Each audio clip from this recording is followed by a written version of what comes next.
I worked for the British Foreign Office. I became a British ambassador. I was a British diplomat for 20 years. I was always very patriotic to be British. I was very, very proud. I remember when I first became a British ambassador and first went out in my own flag car with the Union Jack flying on the front as the ambassador, you know, I had a lump in my throat. It was a proud moment for me. It was only 6 months after that I discovered that in the country where I was ambassador, we and the Americans were shipping people in order for them to be tortured. And some of them were tortured to death. Now, as you may imagine, my worldview changed. It was at the same time, about a month later, we invaded Iraq against the will of the Security Council.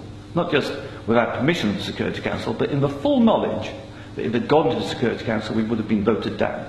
And I, as a British diplomat, saw all the internal memos that went through that decision. I know for certain, I used to be head of the FCO unit that monitored Iraqi weapons of mass destruction. But I know for certain, I can tell you, that they knew there weren't any. It wasn't a mistake, it was a lie. I think it is impossible to be proud of the United Kingdom. I think when we invaded Iraq, we did to the United Nations what Hitler and Mussolini did to the League of Nations.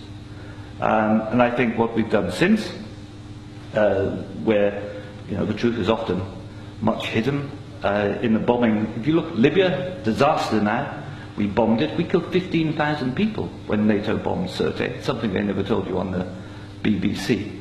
And did we make it better? No.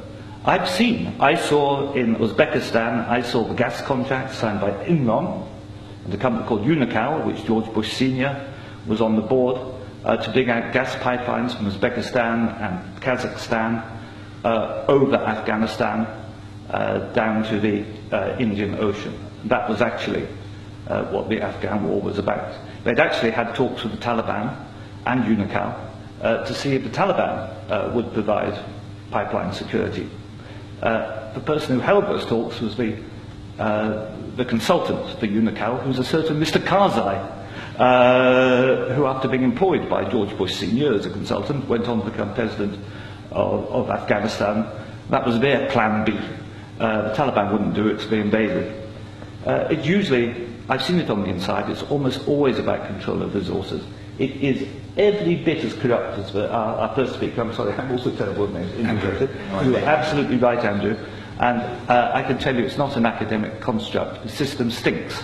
Westminster stinks. The British government is deeply, deeply immoral. They don't care how many people they kill abroad if it advances them. And anybody who votes no is voting to support a psychologically flawed, a pathological state, which is a danger in the world, a rogue state, a state prepared to go to war to make a few people wealthy.